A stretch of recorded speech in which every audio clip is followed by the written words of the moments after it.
Laksan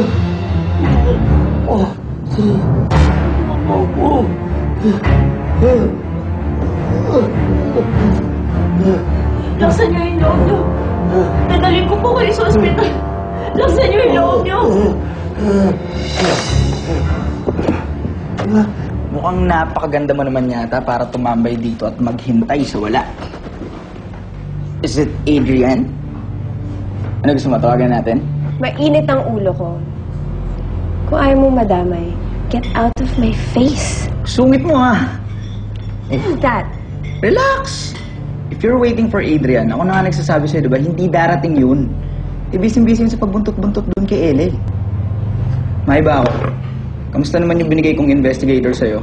May development na ba? Yan ang problema ko. Yung private investigator na yan, hanggang ngayon hindi pa rin tumatawag sa akin. Ano ba yan? Dating yun. O paano? Good luck na lang ha. Balitaan mo na lang ako. Okay? Ang good luck dyan.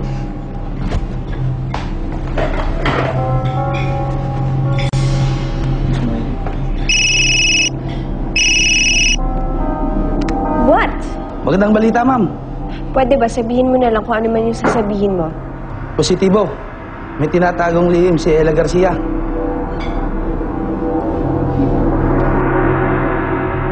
It's heart attack. I'm so sorry to tell you, pero malaki ang naging epekto ng atake sa kanya. It caused blockage sa brain arteries niya at hindi namin masasabi kung hanggang kailan siya makocomatose. Paano nangyari to? Halos walang malay yung pasyente nang dumating siya dito kanina. Mabuti na lang inatid siya ng babaeng kasama niya. Babae? Sinong babae? Nakuha niyo ba yung pangalan?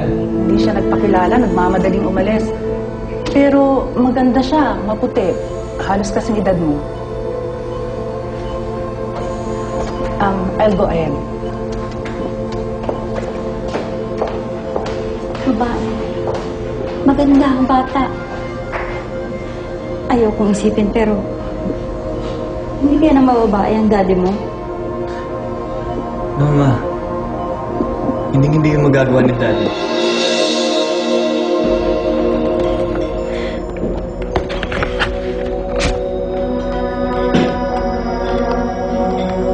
Oh my God. Ano to, nakikipaghalikan si Ella kay Mr. Vergara? Saan to, sa hotel? Ang swerteng matanda. Ang ganda ni Tix. Now I know what to do. Umanda sa akin tong Ella Garcia na to. Sigurado ko pagkatapos ng gagawin ko, itatapon siya ni Adrian na parang basura. Hoy, okay ka lang? Weng, sorry kung nag-text ako ha. Sorry kung nastorbo pa kita. Wala na kasi akong ibang mapuntahan eh. Wala rin ako ibang makausap. Natatakot ako. Takot ako, Weng. Ikaw, bakit? Ano ba nangyari? Ha? Ella, sabihin mo na. Mali mo makatulong ako. Kasalanan ko to eh. Sana hindi na ako pumayag. Di na sana nangyari yun. Sana okay siya. Sana ligtas siya. Teka nga. Siya? Sinong siya? Alam mo, nawiwirduhan na ako sa'yo, ah.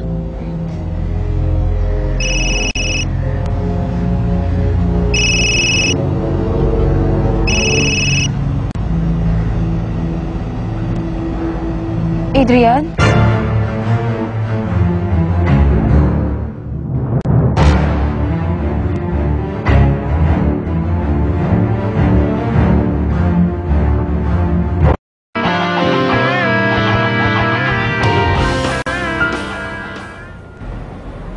Adrian?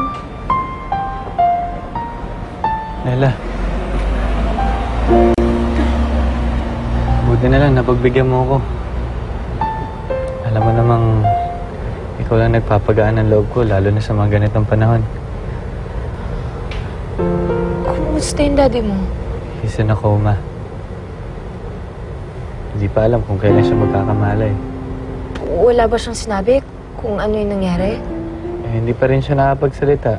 Pero sabi nung mga doktor, saka nung nurse, meron daw naghatid sa kanyang babae. Mga nasa 20s daw, tapos maputi.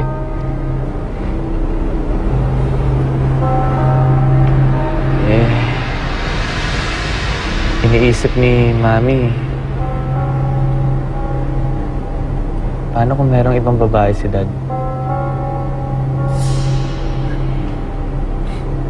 Sana hindi totoo yung hula ni Mami. Hindi ko alam kung anong magiging reaksyon ko.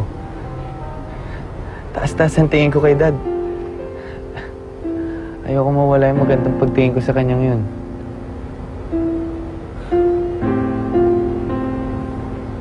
Pero hindi importante sa akin yung ngayon. Ang importante sa akin maging okay siya. Pabalik siya.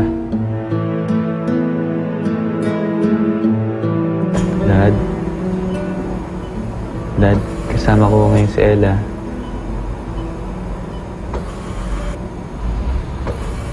Wala pa rin pagbabago. Kausapin ko lang muna yung mga doktor. Sige, ako muna magpapantay kay Papa mo. Salamat.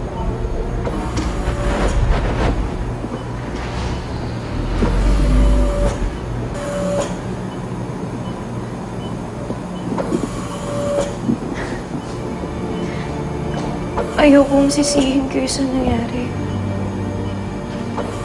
May kasalanan din naman ho ako. Pero hindi ko kontrolado ang bawat sitwasyon.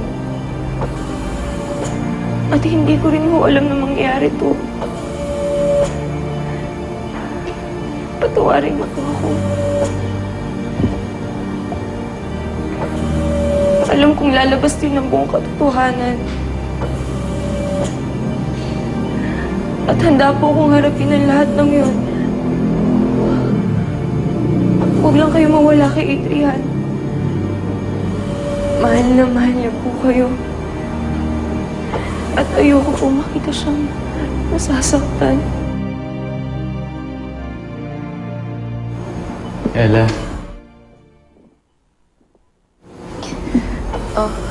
Adrian, anong sabi ng doktor? May pagbabago na ba sa daddy mo? wala pa nga eh. Sana maging okay na yung daddy mo. Sana makaligtas na siya. Salamat, Ella. Dinadamayan mo pa rin ako kahit di na tayo. Alam mo bang umagaan lahat kapag katabi kita? Sana lagi na lang itong katabi.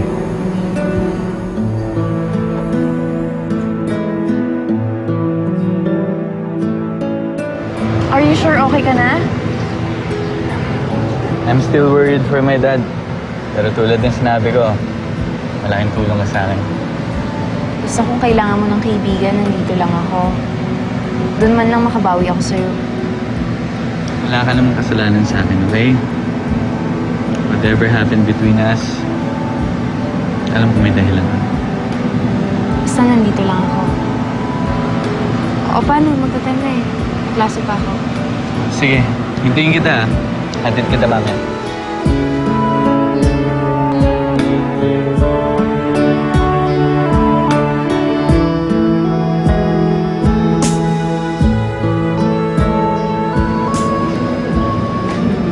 Weng? Ella? Uy, okay ka lang ba? Alam mo, ano ba nangyari sa'yo kagabi? Ba't bigla ka nalang nawala? Ha? Yun. Wala yun. Family problem lang. Sorry kung nastorbo pa kita kagabi. Okay lang yun. Magta-time na rin eh. May klase pa tayo. Attention, schoolmates! Meron akong balita sa inyo. May nasagap akong chismis. Meron daw tayong estudyante na nag-aaral sa school na to na pumapatol sa DOM para makapag-aral. Sino kaya yun, no? Alam mo, feeling ko, maganda yun. Hindi naman siguro, pero palagay ko papatol siya sa'yo kasi di ba mapera ka? Kahit sino may pera, papatulan ng babaeng yun eh. Ang nakakatawa pa dyan, balita ako magti-teacher daw. So, Talaga?